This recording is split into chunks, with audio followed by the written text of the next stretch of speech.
When I studied, I had to give up work.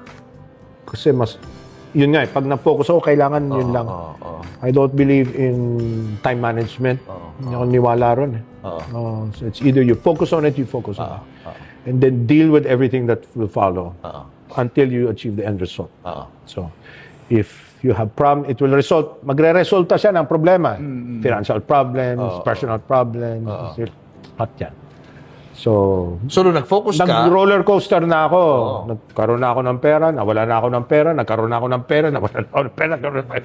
Because of the end result. So that's why when people tell me na hindi ka consistent, hindi nga, consistent na ako. Kasi tinatapos ko yung proseso eh. kaya minsan nawawala ka.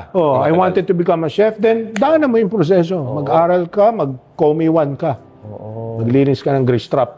Hindi naman pwedeng showbiz muna. Pwedeng aral ka, tapos gusto mo head chef ka na kagad. Hindi pwede. So, sacrifice yun. Diba? Sinacrifice ko yung pag-artistang 7 digits sa minimum wage. Kasi yung end result ng experience na yun, yun yung kailangan ko. Okay. So yung mga ganon, syempre, yung mga ganon pag-iisip, naapektuhan yung paligid mo, di ba? The most important thing is present. The past is never important. It's the present, di ba? Pero never ka that you